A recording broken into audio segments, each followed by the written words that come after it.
أعوذ بالله من الشيطان الرجيم. بسم الله الرحمن الرحيم.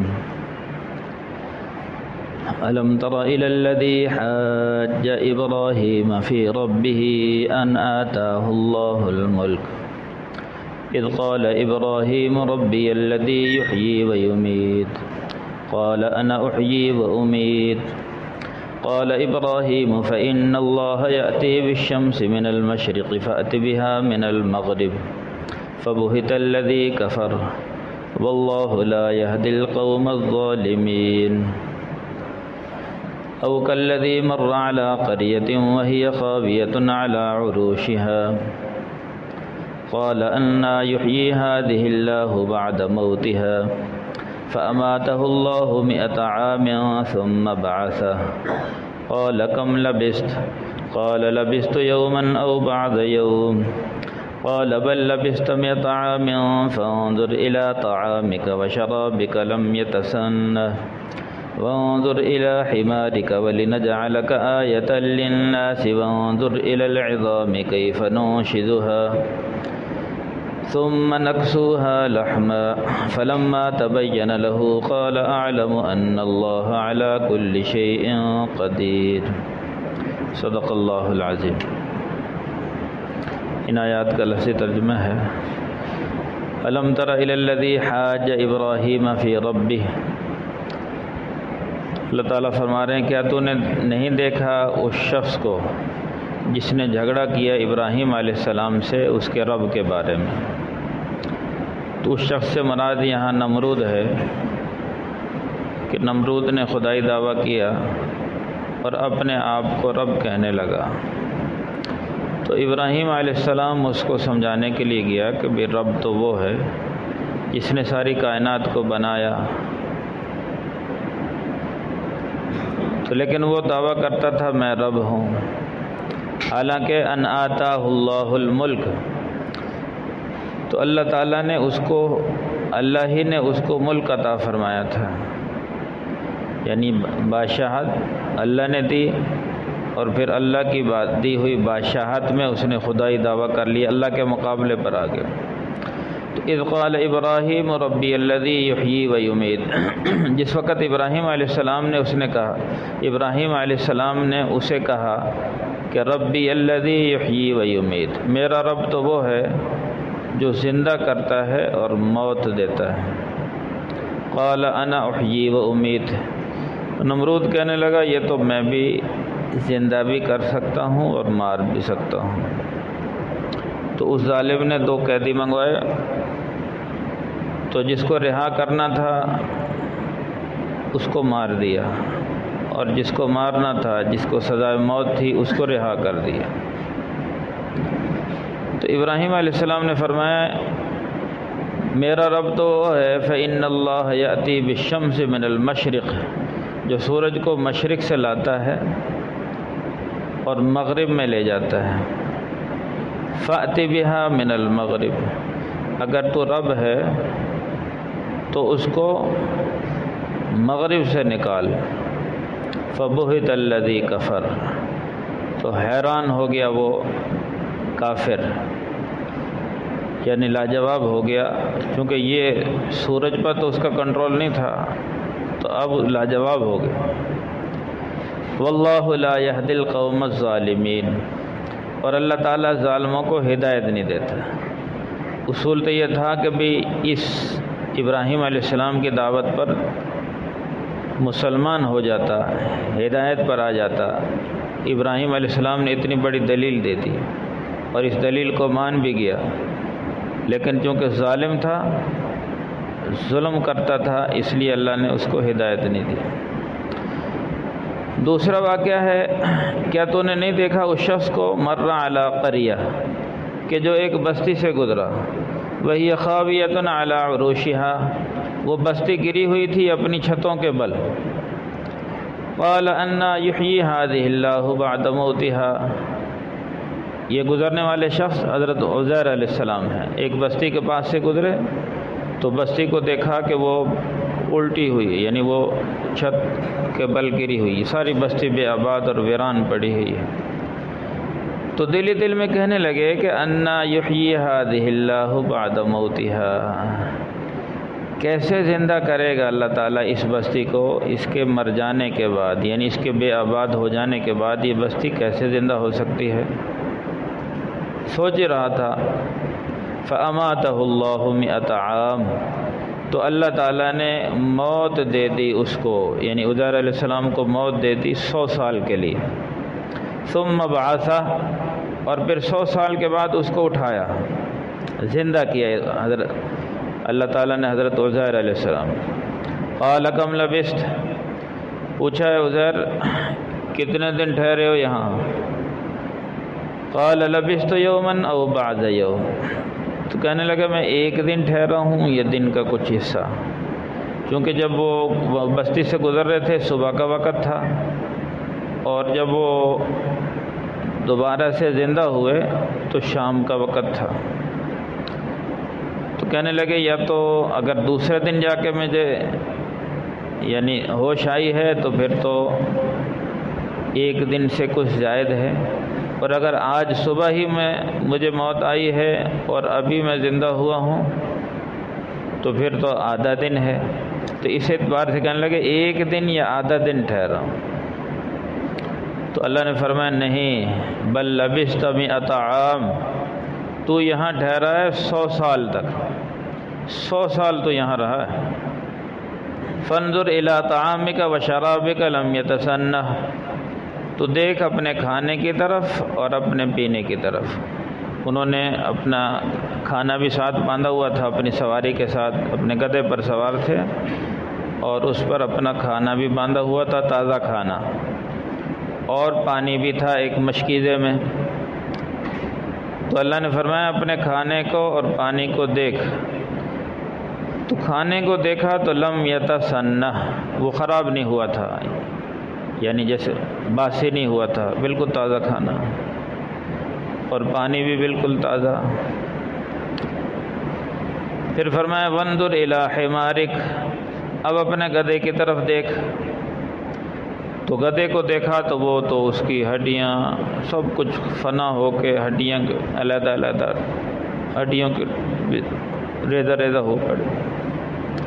پھر اللہ نے فرمایا وانظر وَلِنَجْعَلَكَ آیَةً لِلنَّاسِ، اب ہم تجھے بنائیں گے تمام انسانوں کے لیے ایک نشانی ہوگی۔ اب تو اپنے گدھے کی طرف دیکھتا رہے۔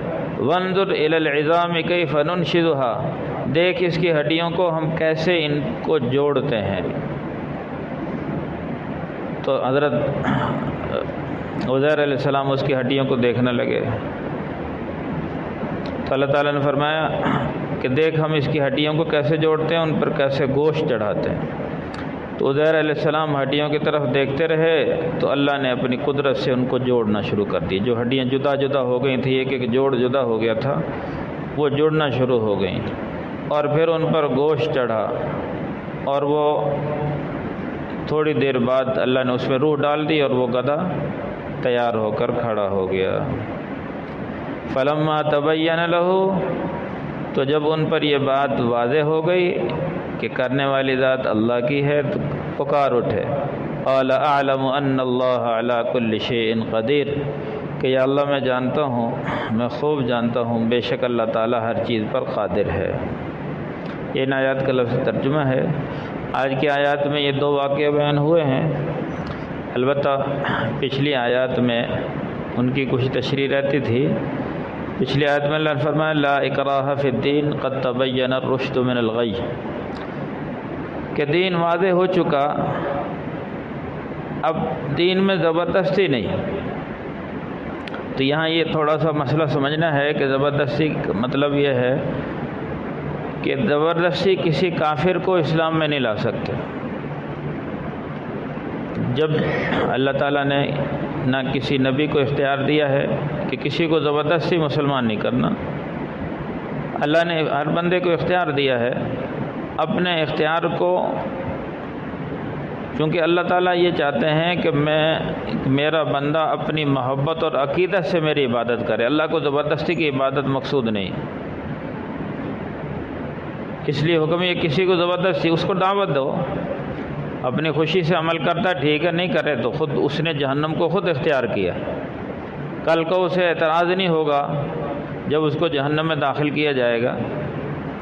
تو اس لیے اللہ نے ہدایت کے اسباب بھی پیدا کر دیے گمراہی کے، فَأَلْهَمَهَا فُجُورَهَا وَتَقْوَاهَا، ہر بندے کے لیے گمراہی بھی کا راستہ بھی دکھلا دیا اور ہدایت کا راستہ وہ بندے کو اختیار ہے۔ فَمَنْ شَاءَ فَلْيُؤْمِنْ وَمَنْ شَاءَ فَلْيَكْفُرْ، جو چاہے ایمان والا بن جائے، جو چاہے کافر بن جائے۔ پھر آگے اللہ نے فرمایا کافروں کے لیے جہنم ہے اور ایمان والوں کے لیے جنت ہے۔ تو اب ہدایت کا راستہ بھی واضح ہے، گمراہی کا راستہ بھی واضح ہے، اب انسان کی مرضی۔ ہاں البتہ اگر اسلامی حکومت ہے، اسلامی سلطنت قائم ہو چکی اور ایک بندہ دائرہ اسلام میں داخل ہو گیا اور بعد میں وہ پھر اسلام سے پھرتا ہے، مرتد ہوتا ہے، یا اسلامی احکامات میں جو اجتماعی احکامات ہیں ان میں کی خلاف ورزی کرتا ہے، تو پھر شریعت کی حدود اس پر لاگو ہوں گی۔ اگر شروع سے اسلام میں داخل نہیں ہوا تو پھر اس پر زبردستی نہیں اسلام میں داخل، لیکن ایک بندہ اسلام میں داخل ہو چکا اور پھر اسلام سے پھر رہا ہے تو پھر اس پر مرتد کی سزا نافذ ہوگی۔ مسلمان ہو کر پھر کافر ہو تو پھر چونکہ ایک بندے کو حق کی سمجھ آ چکی، اپنے اختیار سے مسلمان ہوا اور پھر مرتد ہوتا ہے تو پھر اس پر اسلامی سزا نافذ ہوگی۔ اگر اسلامی حکومت ہے وہ سزا یہ ہے کہ 3 دن اس کو قید میں رکھا جائے گا، پھر 3 دن اس کو سوچنے کا موقع دیا جائے گا، بھی تم اسلام میں داخل ہوا اور اب تو اسلام سے پھر رہا ہے، دوسروں کے ذہن بھی خراب کرے گا، اور دوسرے جو کافر ہیں وہ بھی اسلام میں نہیں آئیں گے کہ بھی یہ دیکھو اگر اسلام میں کوئی حقانیت ہوتی تو یہ دوبارہ مرتد نہ ہوتا، تو اس لیے وہ دوسروں کا ذہن بھی خراب کرے گا۔ تو اس لیے شریعت نے حکم لاگو کیا 3 دن اس کو مہلت دی جائے، اگر ٹھیک ہے، اگر یہ اس بات سمجھ میں آ جائے ٹھیک ہے، نہیں تو اس کی گردن اڑا دو۔ اب اسلام میں داخل ہو کر دوبارہ سے واپسی کا اس کو راستہ نہیں ہے۔ اور ایسے ہی اگر شریعت کے کچھ احکامات یعنی اسلام نافذ ہو چکا ہے کسی علاقے میں، پھر وہ اسلام کی خلاف ورزی کرتا ہے تو پھر وہاں یعنی اسلام نے اپنی حدود کو قائم رکھنے کے لیے احکامات دی ہیں، اگر حدود کی خلاف ورزی ہے تو پھر اس کو حدود کی خلاف ورزی کی وجہ سے، قانون شکنی کی وجہ سے اس کو سزا دی جائے گی۔ باقی آگے فرمایا فَمَن يَكْفُرْ بِالطَّاغُوتِ وَيُؤْمِن بِاللَّهِ فَقَدِ اسْتَمْسَكَ بِالْعُرْوَةِ الْوُثْقَىٰ، جس شخص نے شیطان کا انکار کیا، یعنی سب سے پہلے شیطان کا انکار اور پھر اللہ کی ذات پر ایمان۔ فَمَن يَكْفُرْ بِالطَّاغُوتِ وَيُؤْمِن بِاللَّهِ فَقَدِ اسْتَمْسَكَ بِالْعُرْوَةِ الْوُثْقَىٰ، کہ جو شیطان کا انکار کرے، بے شیطان سے کچھ نہیں ہوتا، شیطان کسی کو زبردستی گمراہ نہیں کر سکتا، باطل یعنی باطل طاقتوں کا انکار ہے، اس میں شیطان بھی آ جاتا ہے، بت پرستی بھی ہے، سب باطل نظریہ، تو سارے باطل کا انکار اور اللہ کی ذات پر ایمان۔ جس نے باطل کا انکار کیا اور اللہ کی ذات پر ایمان لے آیا، فقد استمسک بالعروۃ الوثقیٰ، اس نے ایک مضبوط حلقے کو تھام لیا، اب وہ ٹوٹنے والا نہیں ہے۔ تو اس لیے اللہ کی ذات پر ایمان اور باطل کا انکار، اللہ کے غیر سے کچھ نہیں ہوتا، یعنی اس بات کو بار بار بولنا، بیان کرنا، تو جب ہم اس کو بار بار بولیں گے، بار بار اس کو سنیں گے کہ بھی اللہ سے ہوتا ہے، اللہ کے، یہ دعوت تبلیغ کے راستے میں جو نکلا جاتا ہے تو یہی اس بات کی دعوت دی جاتی ہے بھی غیر کی نفی، اللہ سے ہونے کا اس بات اور اللہ کے غیر سے نہ ہونے کی نفی بھی، اللہ کے غیر سے کچھ نہیں ہوتا، کرنے والی ذات اللہ کی، جہاں سے ہوتا ہوا نظر آ رہا وہاں سے نہیں ہو رہا، کرنے والا اللہ تعالیٰ ہیں۔ تو جب اس بات کو بار بار بولیں گے، نفی اور اس بات، اللہ کے غیر سے نہ ہونا، اللہ سے ہونے کو بیان کریں گے بار بار، تو پھر یہ بات دل میں اتر جائے گی، پھر ایمان پختہ ہو جائے گا، پھر سمجھو ایک مضبوط حلقے کو پکڑ لیا۔ تو یہاں یہی ہے کہ باطل کا انکار اور اللہ سے ہونے کا یقین، تو جب بار بار اس کو بولیں گے، سنیں گے، تو سمجھو ایک مضبوط حلقہ ہاتھ میں آ گیا۔ آگے فرمایا اللہ ولی الذین آمنوا، اللہ ایمان والوں کا مددگار ہے، ایمان والوں کا دوست ہے، جو ایمان والے بن گئے پھر اللہ کی مدد ان کے ساتھ ہے، تو اللہ ان کو اندھیروں سے یعنی گمراہیوں سے نکال کر روشنی کی طرف لاتا ہے۔ اور جو شیاطین ہیں، جو کفار ہیں، ان کے دوست شیاطین ہیں۔ والذین کفروا اولیاءہم الطاغوت، کافروں کے دوست شیطان ہیں۔ تو یہ شیاطین کیا کرتے ہیں؟ یخرجونہم من النور الی الظلمات، کہ روشنی سے اندھیروں کی طرف لے جاتے ہیں۔ تو جو شیطان کے پیچھے لگ گیا اور ہدایت کی روشنیوں سے نکل کر گمراہی کی طرف چلا گیا، اولئک اصحاب النار، یہی لوگ جہنمی ہیں اور جہنم میں ہمیشہ ہمیشہ رہیں گے۔ آگے اللہ نے 2 واقعہ بیان فرمائے ہیں، ایک حضرت ابراہیم علیہ السلام کا واقعہ ہے اور ایک حضرت عزیر علیہ السلام کا واقعہ ہے۔ تو یہاں بھی ان واقعات میں بھی یہی کہ اللہ سے ہونا بیان ہوا۔ پیچھے یہ ہے نا کہ باطل کا انکار اور اللہ سے ہونے کا یقین، اس بات پر اللہ نے 2 واقعے بیان فرمائے بھی اللہ سے ہوتا، اللہ کے غیر کچھ نہیں کر سکتا۔ اب نمرود پوری دنیا کا بادشاہ ہے، اللہ نے اس کو بادشاہت دی، لیکن اب خدا ہی دعویٰ کر بیٹھا، اختیار میں اس کے کچھ بھی نہیں ہے اور دعویٰ اس نے خدا کا کر دیا کہ میں خدا ہوں۔ تو اللہ نے ابراہیم علیہ السلام کو بھیجا۔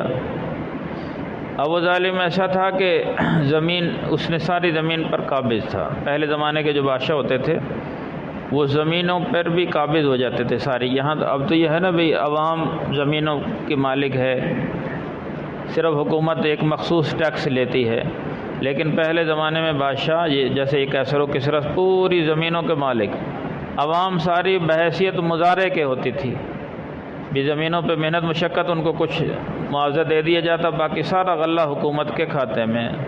تو نمرود نے بھی ایسے پوری دنیا پہ قابض، اور جو غلہ جو آمدن ہوتی وہ سب حکومت کے گوداموں میں جاتی اور رعایا کو صرف اس کی مزدوری ملتی تھی۔ اس کی مزدوری دینے کے بعد مزید جو غلے کی ضرورت ہوتی تو وہ جا کے اس کی پوجا کرتے اور پھر یہ لوگوں کو غلہ دیا کرتا تھا۔ تو ابراہیم علیہ السلام کو اللہ نے اس زمانے میں نبی بنا کر بھیجا۔ تو ابراہیم علیہ السلام اس کے دربار میں گئے۔ اصل تو ابراہیم علیہ السلام دعوت دینے کے لیے گئے تھے، چونکہ اللہ نے ان کو بھیجا۔ تو جو سارے لوگ جا رہے ہیں اس کو سجدہ ریز ہو رہے ہیں، سجدہ کر رہے ہیں، لیکن ابراہیم علیہ السلام نے سجدہ نہیں کیا، جا کے سیدھے کھڑے ہو گئے۔ اب وہ بڑا حیران ہوا کہ یہ کون شخص ہے کہ جس نے مجھے سجدہ ہی نہیں کیا، نہ میرے سامنے جھکا نہیں، میری تعظیم نہیں کی۔ تو اس شخص نے پوچھ لیا، یعنی اس نے نمرود نے پوچھا بھی تو نے میرے سامنے سجدہ کیوں نہیں کیا، جھکا کیوں نہیں؟ تو ابراہیم علیہ السلام کہنے لگے میں تو اپنے رب کے سامنے جھکوں گا جس نے مجھے بنایا، پیدا کیا، جس کے ہاتھ میں جو مجھے روزی دیتا ہے، جس نے مجھے زندگی دی، جو مجھے موت دیتا ہے، میرا رب تو وہ ہے، اس کے سامنے جھکوں گا، تیرے سامنے میں کیوں جھکوں؟ تو ایک انسان ہے، تو انسان کے سامنے نہیں جھک سکتا، انسان اپنے رب کے سامنے جھکے۔ تو وہ کہنے لگا میں تو رب ہوں۔ تو ابراہیم علیہ السلام نے فرمایا میرا رب تو وہ ہے جو زندگی دیتا ہے اور موت دیتا ہے۔ تو کہنے لگا یہ کام تو میں بھی کر سکتا ہوں۔ ان کا تو کیسے کر سکتا ہے؟ تو اس نے 2 قیدی منگوائے، تو ایک کو رہا کرنا تھا جو بیچارہ بے گناہ تھا، اس کو اس نے موت کے گھاٹ اتار دیا، اور جس کو سزا موت دینی تھی اس کو رہا کر دیا۔ اب یہ کو موت زندگی نہیں ہے، یہ تو ظلم ہے کہ ایک بے گناہ کو قتل کر ڈالا اور ایک ظالم کو اس نے رہا کر دیا۔ موت وہ ہے کہ عدم سے وجود میں لانا، ایک چیز کا نام و نشان، یعنی زندگی یہ ہے کہ عدم سے وجود میں لانا، ایک چیز کا نام و نشان نہیں، اپنی قدرت سے بنا دینا ہی۔ تو یہ اللہ کی ذات کے علاوہ کوئی نہیں کر سکتا۔ کسی چیز کے اندر روح ڈالنا، اس کو زندہ کرنا، یہ اللہ کی ذات کا۔ اور پھر موت یہ ہے کہ وجود سے عدم میں لے جانا، اس کو نام و نشان مٹا دینا۔ تو لیکن چونکہ اس کا موٹا دماغ تھا، ابراہیم علیہ السلام نے کہا کہ یہ دلیل ذرا باریک ہے، اس کی سمجھ میں نہیں آئے گی، تو ذرا موٹی اور بھاری دلیل کہ جو وہاں چونکہ پورا مجمع بھی تھا، اس مجمع کے سامنے ابراہیم علیہ السلام نے فرمایا چلو میرا رب وہ ہے جو سورج کو مشرق سے نکالتا ہے اور مغرب میں لے جاتا ہے، اگر تو خدائی کا دعویٰ کرتا ہے تو سورج کو مغرب سے نکال۔ یعنی تیرا اگر تو خدا ہے تو تیرا کنٹرول کائنات پہ ہونا چاہیے۔ اب وہ حیران ہو گیا، کوئی جواب اسے نہ بن پڑا، چونکہ سورج پہ اختیار ہی نہیں تھا، اب لاجواب ہو گیا۔ تو کہنے لگا ابراہیم اب میں تجھے راشن نہیں دوں گا، کھانا نہیں دوں گا، چونکہ وہ غلہ دیتا تھا نا، ان کو تجھے نہیں غلہ تو نکل جائے یہاں سے۔ ان کا تیرے غلے کی ضرورت نہیں ہے، غلہ دینے والی ذات اللہ کی ہے، اللہ دے گا مجھے۔ وہاں سے نکل کے ابراہیم علیہ السلام واپس آ گئے اس کو دعوت دے کر۔ اب چونکہ گھر میں آنا تھا تو انہوں نے راستے میں یعنی ریت یا مٹی اپنے جو توڑے تھے ان میں بھر لیا اور واپس آ گئے اور اللہ سے دعا کی۔ اب وہاں آ کے گھر میں لا کے رکھ لیا اور آرام کرنے لگے۔ اب گھر والوں نے جب ان توڑوں کو کھول کے دیکھا ہے تو وہ غلہ بن گیا، اللہ نے اپنی قدرت سے بنا دیا، چونکہ ابراہیم علیہ السلام اللہ کے نمائندے تھے اور اللہ اپنے بندوں کی مدد فرماتا ہے۔